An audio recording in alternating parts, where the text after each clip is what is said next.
नमस्कार दोस्तों, RMS institute के ऑनलाइन प्लेटफॉर्म में आपका एक बार फिर से स्वागत है। हमारा जो स्पेशल एजुकेशन की जो वीडियो जो आपको पर डे रिकॉर्ड करके भेजी जा रही है, उसी श्रृंखला में आज हम आगे बढ़ेंगे और हमारी ये 9वीं वीडियो जो है वो आज हम रिकॉर्ड कर रहे हैं, introduction to disability. Introduction to disability में हमने अभी तक HI हियरिंग इम्पेयरमेंट डिसेबिलिटी, इसको हमने कंप्लीट पढ़ लिया है। इसके बाद में हमने VI विजुअल इम्पेयरमेंट डिसेबिलिटी को हमने अच्छे ढंग से पढ़ लिया है। इसके बाद हमने जो मेंटल रिटार्डेशन MR जो बौद्धिक डिसेबिलिटी होती है, बौद्धिक दिव्यांगता होती है, उसको भी हमने अच्छे प्रकार से पढ़ लिया।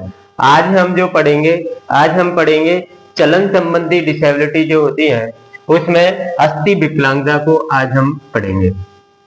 अस्थि विकलांगता कि ये अस्थि विकलांगता क्या होती है, अस्थि विकलांगता क्या होती है। ये आपकी जो डिसेबिलिटी है वो चलन संबंधी डिसेबिलिटी के अंदर आती है। सबसे पहले तो अपन को ये चीज ध्यान रखनी है कि अस्थि दिव्यांगता, अस्थि विकलांगता जो होती है, ये आपके चलन संबंधी डिसेबिलिटी के अंदर आती है। अब हमको इसमें इसका मतलब समझना है कि इसका मतलब क्या है। इसका अस्थि का मतलब जो होता है वो हड्डी होता है। अस्थि का मतलब होता है हड्डी।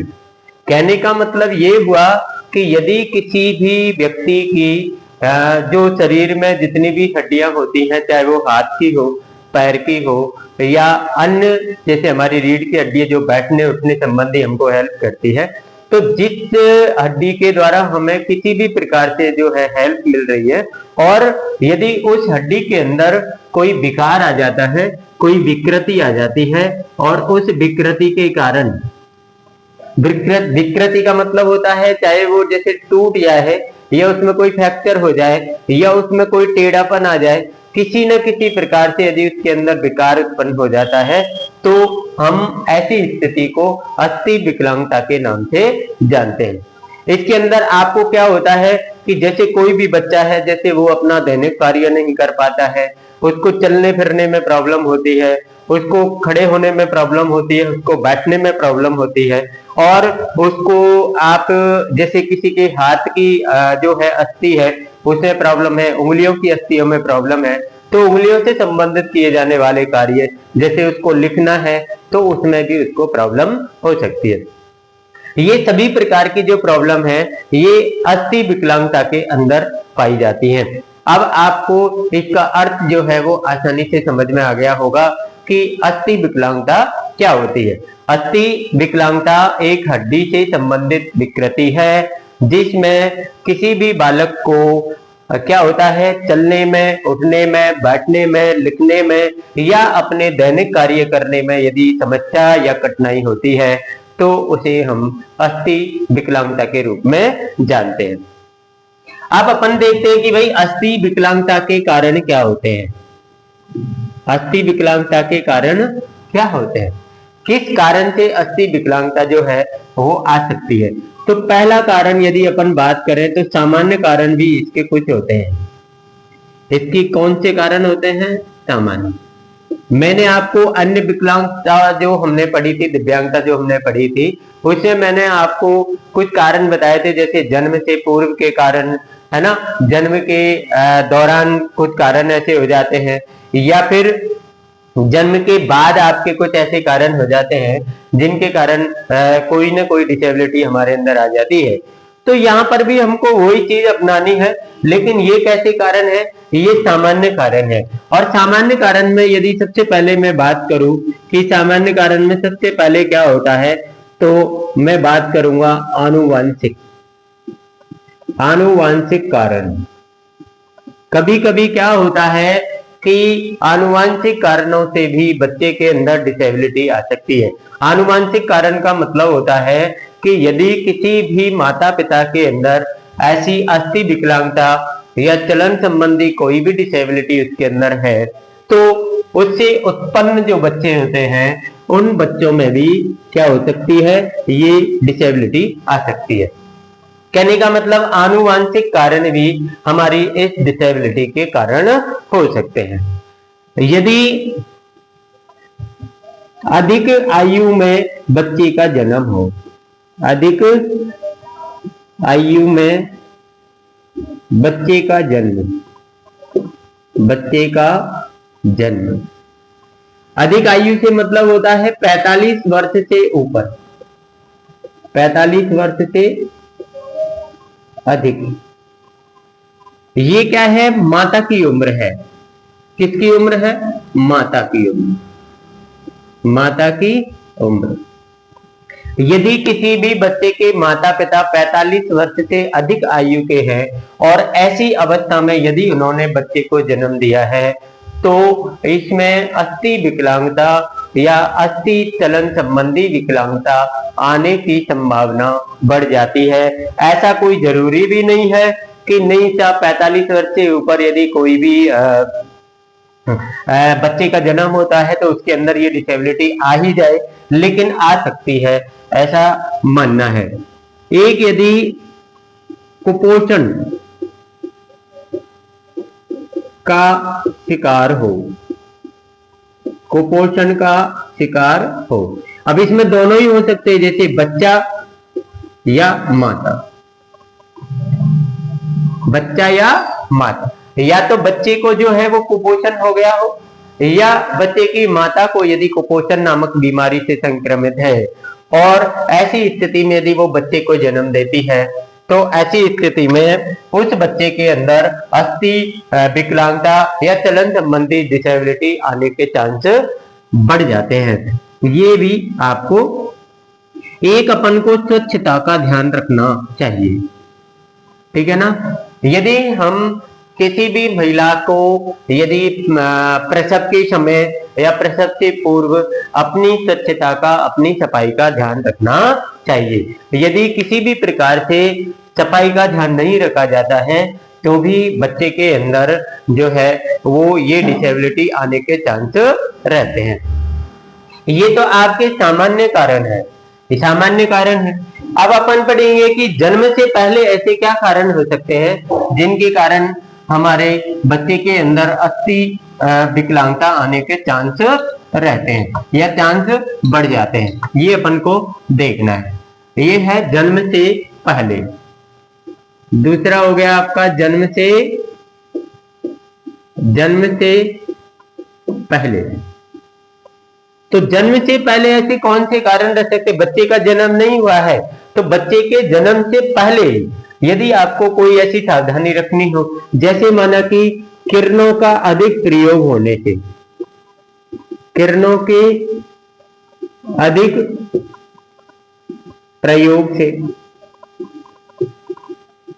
अब किरणों का मतलब क्या होता है? किरणों का मतलब जैसे जब कोई भी महिला जो है वो गर्भ से होती है, उसके गर्भ में जब शिशु होता है तो हम बार बार उसका एक्सरे या सोनोग्राफी वगैरह जो है वो हम करवाते हैं। उसके कारण ये किरणें जो होती हैं इस बच्चे को क्या करती हैं? प्रभावित करती हैं और बच्चे के अंदर ये डिसेबिलिटी आने के चांस बढ़ जाते हैं।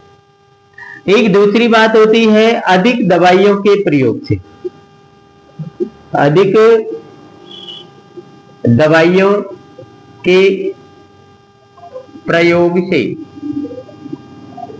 यदि आप किसी भी महिला को, किसी भी माता को हम अधिक दवाइयों का सेवन करवाते हैं और कभी कभी क्या होता है कि उन दवाइयों के अंदर कुछ हानिकारक दवाइयां ऐसी शामिल हो जाती हैं या किसी न किसी प्रकार से कोई दवाई जो है उसको क्या कर जाती है? रिएक्शन कर जाती है या किसी प्रकार से उसको अफेक्ट करती है, प्रभावित करती है, तो भी ऐसी स्थिति में जो है वो हमारा बच्चा अस्थि विकलांगता का शिकार हो सकता है।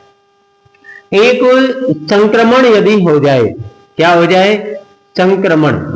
जैसे आपने देखा होगा खसरा एक बीमारी होती है, यदि संक्रमण हो जाए और संक्रमण के द्वारा ऐसी कोई खतरे जैसी या अन्य कोई ऐसी बीमारी जो है वो यदि माता को हो जाए बच्चे के जन्म से पूर्व ही, तो भी उस बच्चे के अंदर अस्थि विकलांगता आने के चांस बढ़ जाते हैं। ये आपकी जन्म से पहले की क्या है, कारण है।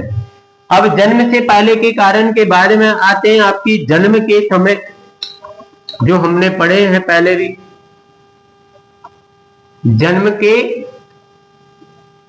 समय, जन्म के समय के ऐसे कौन से कारण हो सकते हैं कि बच्चे के अंदर डिसेबिलिटी आने के चांस बढ़ जाते हैं? कि यदि समय से पूर्व बच्चे का जन्म हो, समय से पूर्व बच्चे का जन्म मतलब 9 माह से पूर्व, 9 माह से पूर्व। हमको पता है कि बच्चे की जो गर्भ में रहने की जो आयु होती है, समय होता है, वो होता है 9 माह तक। और यदि किसी कारण से बच्चे का जन्म पूर्व में हो गया है, 7 माह में, 8 माह में, 6 माह में या जो भी है, तो उस बच्चे के अंदर डिसेबिलिटी आने के जो है वो चांस रहते हैं।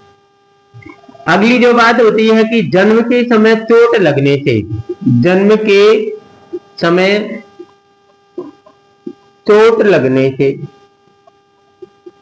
यदि जन्म के समय चोट लग जाए, जैसे कभी कभी क्या होता है कि जब प्रसव जटिल हो जाता है, तो जटिल प्रसव के अंदर डॉक्टरों के द्वारा किसी न किसी प्रकार के औजारों का इस्तेमाल किया जाता है, और उन औजारों के इस्तेमाल के कारण बच्चे की किसी भी अंग को यदि चोट पहुंच जाए, तो उस समय भी ऐसे विकार आने के चांस बढ़ जाते हैं। ठीक है ना। एक यदि पैर के बल बच्चे का जन्म हो, पैर के बल बच्चे का जन्म मतलब यदि बच्चे के जन्म के समय उसके पैर के ऊपर यदि अधिक शक्ति का इस्तेमाल हुआ है, पैर के बल पर यदि बच्चे का जन्म हुआ है, तो उस बच्चे के पैर में डिसेबिलिटी आने के चांस जो है वो बढ़ जाते हैं। ऐसी स्थिति में उसके पैर में कोई विकार उत्पन्न हो सकता है, ये भी अपन को ध्यान रखना है। एक जो है अपन का जो होता है जन्म के समय ऑक्सीजन की कमी, जन्म के समय ऑक्सीजन की कमी, ऑक्सीजन की कमी, यदि बच्चे का जन्म जब हुआ और यदि बच्चे के जन्म के समय यदि वहां पर ऑक्सीजन की मात्रा जो है वो कम है, मतलब माँ जो है उसकी या बच्चा जो है उन दोनों को ऑक्सीजन अच्छे से नहीं मिल पा रही है, तो ऐसी स्थिति में भी बच्चे के अंदर जो विकार है वो आने की संभावना रहती है। अब बात करते हैं हम जन्म के बाद। जन्म के बाद, अब जन्म हो गया बच्चे का और बच्चा बिल्कुल सही है, बच्चे के अंदर किसी प्रकार की डिसेबिलिटी नहीं है, तो बच्चे के जन्म के बाद भी क्या ये डिसेबिलिटी आने के चांस रहते हैं? तो जी हाँ, बिल्कुल रहते हैं। जन्म के बाद भी बच्चे के अंदर डिसेबिलिटी आ सकती है, जन्म के बाद भी डिसेबिलिटी आ सकती है। तो जन्म के बाद ऐसा क्या हो सकता है कि बच्चे के अंदर डिसेबिलिटी आ जाए? तो यदि अपन सबसे पहले माने कि प्राथमिक स्तर पर यदि बच्चे को प्राथमिक स्तर पर पीलिया हो जाए, क्या हो जाए? पीलिया हो जाए, मतलब बच्चे का जन्म हुआ और जन्म के बाद में उसकी ज्यादा अवस्था नहीं है, उसके बचपन में ही, उसके शिशुपन में ही यदि बच्चे को क्या हो जाता है? पीलिया हो जाता है, तो इसके कारण भी आपको जो है वो चांस रहते हैं। एक ब्रेन ट्यूमर यदि हो जाए, ब्रेन ट्यूमर, यदि बच्चे के अंदर ब्रेन ट्यूमर है, मतलब उसके दिमाग में कोई गांठ वगैरह है, तो उस गांठ वगैरह से भी हमारे बच्चे के अंदर ऐसी डिसेबिलिटी आने के चांस बन जाते हैं। एक यदि अपन कहते हैं जैसे कुपोषण यदि बच्चे को हो जाए, इसमें क्या होता है कि विटामिन डी की कमी हो जाती है, विटामिन डी की कमी। यदि विटामिन डी की कमी बच्चे के अंदर है, उसको कुपोषण नामक बीमारी हो गई है, तो आप ये पक्का समझ लीजिए कि उस बच्चे के अंदर ऐसी डिसेबिलिटी आने के चांस जो है वो बढ़ जाते हैं। ऐसा जरूरी नहीं है कि ऐसा होने के बाद ये डिसेबिलिटी हो ही जाती है, लेकिन ऐसा होने पर इसकी डिसेबिलिटी के चांस बढ़ जाते हैं, मतलब डिसेबिलिटी होने के चांस रहते हैं। ये आपके डिसेबिलिटी के कारण है। अब देखिए कारण के बाद यदि माना कि आपको किसी प्रश्न को वो बड़ा करेगा, मतलब ऐसे टाइप क्वेश्चन यदि आपसे पूछेगा तो वो आपसे माना कि पूछ ले कि कारण के साथ में उसका निवारण भी लिखिए, मतलब उसके उपाय भी लिखिए। तो जो ये कार्य यहाँ पर हो रहे हैं, इन कार्यों का उपाय आप बता दीजिए। माना कि जैसे यदि आपको प्राथमिक स्तर पर बच्चे को पीलिया हो गया तो इसे पीलिया का हमें ध्यान रखना होगा, और जैसे ही पीलिया के लक्षण दिखाई दे तो हमें उसका तुरंत इलाज करना होगा। ब्रेन ट्यूमर है तो इसका तुरंत अपन को इलाज, कुपोषण है तो इसमें सभी विटामिन वगैरह जो है या बच्चे को जो भी संतुलित भोजन, जो भी आवश्यक तत्व होते हैं, उन तत्वों की हमको पूर्ति करनी चाहिए। तो ये चीज आपको निवारण में अपने आप ही आपको पता चल जाएगी कि मुझे निवारण में क्या लिखना है। अब बात आती है कि हमें पता कैसे चलेगा कि इस बच्चे के अंदर ये डिसेबिलिटी है। बच्चे के अंदर हम कैसे पहचानेंगे कि इसमें अस्थि विकलांगता है। तो एक चीज मैं यहाँ पर आपको बता देता हूं कि अस्थि विकलांगता एक ऐसी विकलांगता है जिसको आसानी से पहचाना जा सकता है, जिसको आसानी से पहचाना जा सकता है क्योंकि ये दूर से ही दिखाई देती है। इसको आप दूर से देख सकते हो, ठीक है ना। एक इसमें अब अपन को पहचानने की जैसे पहचानेंगे कैसे, तो यदि बच्चा जो है वो जन्म के समय सांस देरी से ले। कभी कभी क्या होता है, बच्चा जन्म के बाद जो है उसको सांस लेने में प्रॉब्लम होती है, या कभी कभी बच्चा रोता नहीं है या देरी से रोना।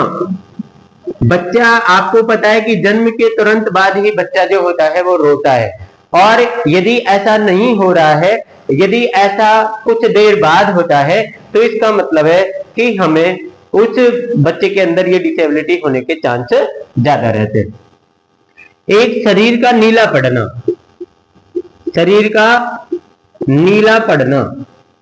यदि शरीर नीला पड़ जाता है जन्म के बाद या जन्म के समय, तो भी ऐसी डिसेबिलिटी के कारण मतलब ये पहचान होती है कि इस बच्चे के अंदर डिसेबिलिटी हो सकती है। एक या दोनों पैरों को अंदर या पीछे की तरफ करना, या तो एक या दोनों पैरों को पीछे करना, मतलब उसको चलने में, कुल मिलाकर चलने में पैरों को या तो वो पीछे की साइड करे या फिर वो उनको अंदर की साइड करे, मतलब दोनों पैर जो है उनमें बैलेंस नहीं हो। जैसे हम जब भी चलेंगे तो हमारा एक पैर आगे होता है, एक पीछे होता है, लेकिन यदि किसी बच्चे के दोनों पैर ही आगे हैं, वो दोनों पैरों को में से एक पैर को आगे नहीं कर पाता है, तो ऐसी स्थिति में भी अपन को जो है वो डिसेबिलिटी होने के चांस रहते हैं। एक सिर जो होता है बच्चे का, सिर का आकार बड़ा होना,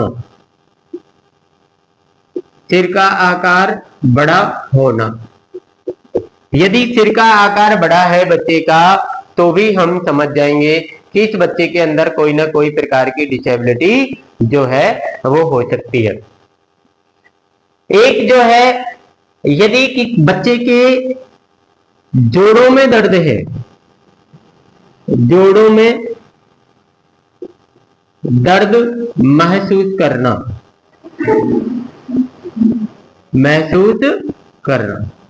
जोड़ों में यदि दर्द महसूस करता है बच्चा, तो भी उस बच्चे के अंदर जो है वो ऐसी डिसेबिलिटी आने के चांस रहते हैं। एक यदि अपन बात करें तो यदि उंगली अधिक हो, कभी कभी क्या होता है बच्चे की उंगली जो है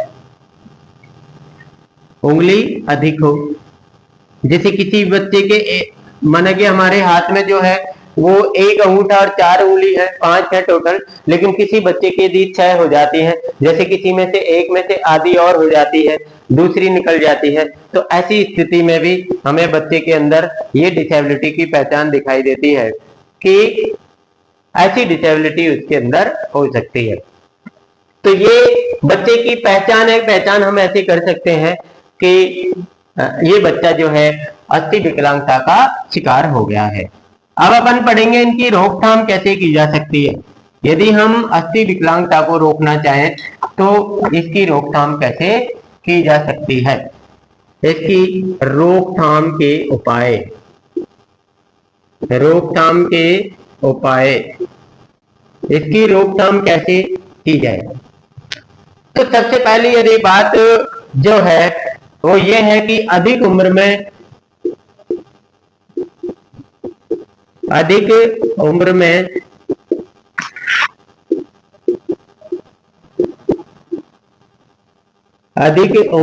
बच्चे को जन्म न दें। यदि हमारी माता पिता जो है यदि उनकी उम्र अधिक है तो ऐसी स्थिति में उनको बच्चे को जन्म नहीं देना चाहिए, और इससे क्या होगा कि उस बच्चे के अंदर डिसेबिलिटी आने के ना तो बच्चा होगा और ना ही उसके अंदर डिसेबिलिटी आने के कोई चांस है नहीं। एक स्वच्छता का ध्यान रखें, स्वच्छता का ध्यान रखें। यदि अगली बात होती है तो पौष्टिक भोजन, पौष्टिक भोजन। जब कोई भी माँ बच्चे को जन्म देने वाली हो तो उसको उचित मात्रा में पौष्टिक भोजन प्राप्त होना चाहिए। उसको ऐसा भोजन हम दें जिसके कारण वो उसको जिस विटामिन या किसी की भी तत्व की जरूरत है तो वो तत्व उसको आसानी से मिल जाए। किरणों व दवाई, किरणों व दवाइयों का कम प्रयोग। यदि आपको किसी भी प्रकार से दवाइयां खाने की जरूरत है, दवाइयां लेने की आवश्यकता है, तो आप बहुत कम मात्रा में, कम से कम मात्रा में दवाई लेने का प्रयास करें। और एक जो किरणें हैं, मतलब हम बार बार बच्चे को एक्सरे या सोनोग्राफी करने से बचें, जिससे कि जो बच्चा है उसको वो इससे प्रभावित नहीं हो। एक अपन को टीकाकरण का ध्यान रखना चाहिए।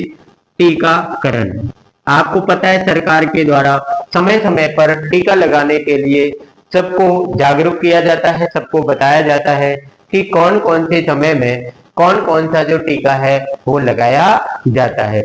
हमें सभी टीकाकरण का जो है वो अच्छे से हमारे उसमें एक चार्ट बनाकर रखना चाहिए, और समय समय पर हमें वो टीके जो है वो बच्चे को और माँ को जो है वो लगवाने चाहिए।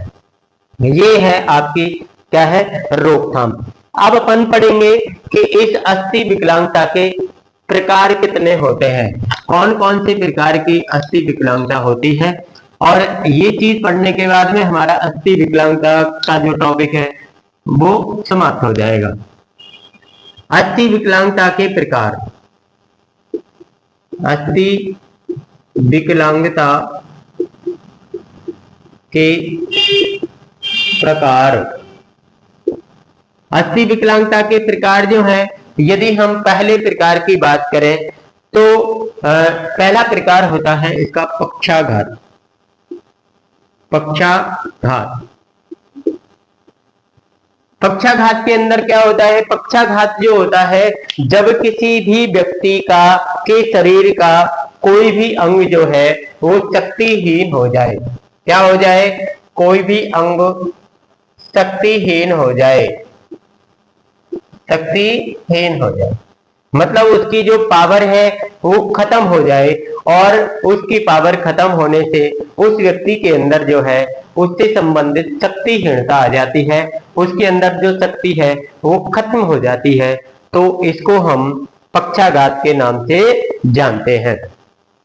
एक होता है पोलियो जनित,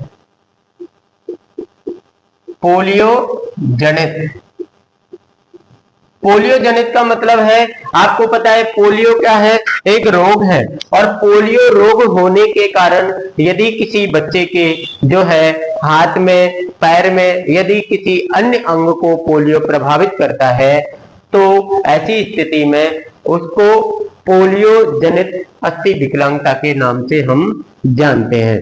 एक होता है कुष्ठ रोग, एक क्या होता है, ये देखिए ये रोग है, ये रोग के अकॉर्डिंग चलेंगे। कुष्ठ रोग जो है वो हमारी त्वचा को और हमारी तंत्रिकाओं को प्रभावित करता है। ये किसको प्रभावित करता है, त्वचा व तंत्रिका, तंत्रिकाओं को प्रभावित करता है, त्वचा व तंत्रिकाओं को प्रभावित करता है। यदि ऐसी जो है स्थिति किसी बच्चे के अंदर आती है तो ये क्या करता है, इनको प्रभावित करके इनको संवेदनशील जो ये होती है, इनको संवेदनशीलता इनकी जो है वो समाप्त कर देता है, इनकी संवेदनशीलता को क्या कर देता है, समाप्त कर देता है। और इस कारण उस व्यक्ति के अंदर अस्थि विकलांगता जो है वो आ जाती है। ये आपके जो है वो 3 प्रकार अस्थि विकलांगता के होते हैं। यहाँ पर हमारा अस्थि विकलांगता का जो टॉपिक है वो खत्म हो जाता है। एक हमारी जो डिसेबिलिटी होती है, ऑटिज्म, जिसको हम स्वलीनता के नाम से जानते हैं, उसको भी हम आज पढ़ेंगे। यहाँ पर वो बहुत छोटा टॉपिक है और उसको भी आज हम कंप्लीट करेंगे। और इसको कंप्लीट करने के बाद में आपको पता होना चाहिए कि हमारी जो है लगभग तीसरी यूनिट जो है वो खत्म हो जाएगी। ये हम पढ़ेंगे स्वालीनता। क्या है ये, स्वालीनता।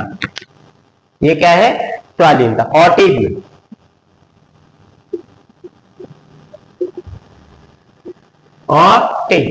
ऑटिज्म जो होती है, ये स्वालीनता क्या होती है, सबसे पहले तो हम देखिए आज तक हमने मूक बधिर पढ़ लिया, हमने दृष्टिहीनता वाली पढ़ ली, हमने बौद्धिक दिव्यांगता पढ़ ली, अभी हमने अस्थि दिव्यांगता पढ़ी थी। लेकिन स्वालीनता क्या होती है, स्वालीनता जो है वो एक व्यवहारिक विकृति है। ये क्या है, व्यवहारिक विकृति है, व्यावहारिक विकृति है। व्यावहारिक विकृति का मतलब क्या होता है, विकृति का मतलब तो आप समझिए, हमने जैसे अभी अस्थि विकृति पढ़ी, हड्डियों की विकृति पढ़ी, टेढ़ा मेढ़ा होना, तो ये व्यवहार जो होता है, व्यावहारिक जो है ये विकृति है। व्यवहारिक विकृति का मतलब यदि कोई भी बच्चा हमारे सामने बैठा है, माना कि मेरे सामने कोई ऑटिज्म से ग्रसित बच्चा बैठा है और मैं उससे बात कर रहा हूं, तो जब वो मुझसे बात करेगा तो मुझसे अपनी जो नजरें हैं उन नजरों को वो नहीं मिला पाएगा, वो सामान्य रूप से मुझसे बात नहीं करेगा, कभी वो कैसी बात करेगा, कभी वो कैसी बात करेगा, मतलब मैं जो एक जनरल बात उससे करूंगा वो जनरल या वो सामान्य तरीके से वो मुझसे बात नहीं कर पाएगा। उनका जो संप्रेषण होता है, शाब्दिक संप्रेषण जिसको अपन बोलते हैं, शाब्दिक संप्रेषण मतलब मैं जो शब्द बोल रहा हूं और वो जो शब्द बोल रहा है, तो ये शाब्दिक संप्रेषण जो है वो उसका बिल्कुल अलग होता है। मतलब वो किसी भी प्रकार से हमसे डायरेक्ट जो है वो संप्रेषण नहीं कर पाता है। यदि हम इसके बात करते हैं कि लक्षण, कि हमें कैसे पता चलेगा कि ये जो बच्चा है वो स्वालीनता का शिकार हो गया है, मतलब ऑटिज्म का शिकार हो गया है, तो इसमें सबसे बड़ी बात होती है कि परस्पर सामाजिक अंतःक्रिया में गुणात्मक क्षति हो जाती है। परस्पर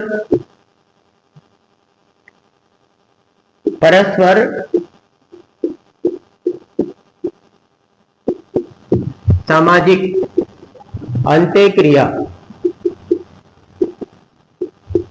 में गुणात्मक क्षति,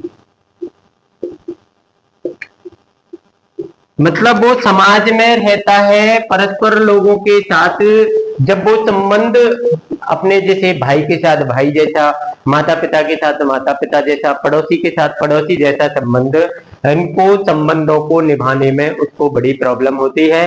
वो किसी के साथ इनको गुणात्मक रूप से नहीं अपना पाता है, मतलब गुणात्मक रूप से उसकी क्या हो जाती है, क्षति हो जाती है। एक उसकी जो भाषा और संप्रेषण जो होता है उसमें भी इसकी क्षति हो जाती है। भाषा व संप्रेषण में गुणात्मक क्षति में गुणात्मक क्षति। भाषा और संप्रेषण, भाषा मतलब वो बात कर रहा है किसी से, संप्रेषण मतलब अपने विचारों को वो दूसरे व्यक्ति तक पहुंचा रहा है, दूसरे व्यक्ति के विचारों को वो खुद ले रहा है, ग्रहण कर रहा है। तो इन दोनों में भी उसकी क्या हो जाती है, क्षति हो जाती है, मतलब इसमें भी उसको प्रॉब्लम होती है। व्यवहार व रुचि, व्यवहार व रुचि की पुनरावृत्ति,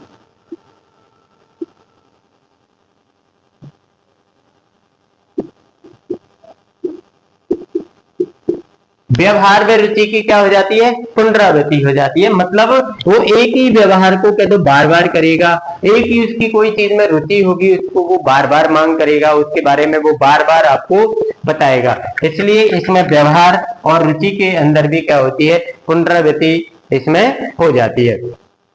अब यदि बात करते हैं आपकी कि ये इसके जो प्रकार होते हैं, प्रकारों की यदि मैं बात करूं, इसमें ये तो आपके लक्षण है कि किस प्रकार से अपन इसको पहचान सकते हैं।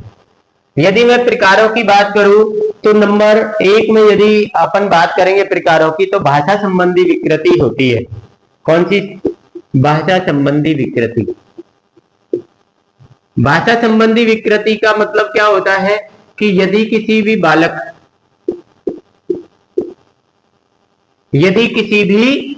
में भाषा संबंधी विकृति है, भाषा का मतलब वो आपसे जब बात कर रहा है तो बात करते समय वो बहुत बड़ी परेशानी का अनुभव कर रहा है, वो आपसे बात करने में कठिनाई का अनुभव कर रहा है, और वो आपसे से आंख नहीं मिला पा रहा है, वो हमारी आवाज से या हमारी बातों से और खुद की बातों में एक तारतम्यता जो है, एक संबद्धता जो है वो स्थापित यदि नहीं कर पा रहा है, तो ऐसी स्थिति में उसमें ये भाषा संबंधी विकृति पाई जाती है। एक पुनरावृत्ति, एक होती है पुनरावृत्ति। पुनरावृत्ति जो हमने अभी पढ़ी है, पुनरावृत्ति व्यवहार। पुनरावृत्ति व्यवहार का मतलब होता है यदि वो किसी भी व्यवहार को बार बार कर रहा है, यदि किसी भी वृत्ति जो जैसे माना कि कोई खेल खेल रहा है तो एक बार खेलने के बाद उसको दोबारा खेल रहा है, या किसी भी बात को वो कह रहा है, कोई व्यवहार वो कर रहा है, उस व्यवहार को यदि वो बार बार यदि करता है तो ऐसी स्थिति में उसमें पुनरावृत्ति व्यवहार जो है वो पाया जाता है। नंबर 3 पर आती है आपकी संवेगात्मक अस्थिरता। संवेगात्मक अस्थिरता, संवेगात्मक अस्थिरता। उसकी जो संवेगात्मक अस्थिरता का मतलब होता है कि इनमें इस बच्चे के अंदर जो है वो आपके संवेग का मतलब होता है किसी भी चीज का हम जो आदान प्रदान करते हैं, जो चीज हमारे माध्यम से दूसरे के पास से हमारे पास जो आ रही है, इसमें स्थिरता नहीं होती है। मतलब इसमें आपकी क्या होती है, अस्थिरता आ जाती है। तो ऐसी स्थिति में भी ये स्वाधीनता के अंदर आता है। जैसे इसमें अन्य प्रकार की कुछ चीजें भी जो होती हैं वो ज्यादा महत्व नहीं रखती, लेकिन अपन को इतनी चीजें इसमें ध्यान रखनी है। ऑटिज्म में आपको यही चीज ध्यान रखनी है, और ऑटिज्म जो है वो आपको छोटे क्वेश्चन के रूप में आपको परीक्षा में आ सकता है। तो आज तक हमने जितनी भी प्रकार की जो डिसेबिलिटी आपको पढ़ाई है, जितनी प्रकार की डिसेबिलिटी आपको हमने समझाई है, उन डिसेबिलिटी को आप जो है वो आसानी से पढ़ते रहें। और मैं आपको बार बार बता रहा हूं कि इनका एक तो डिसेबिलिटी का आपको अर्थ, एक डिसेबिलिटी के लक्षण, एक डिसेबिलिटी के प्रकार, कारण और आपको उसका निवारण, ये सारी चीजें जो है वो याद रखनी है।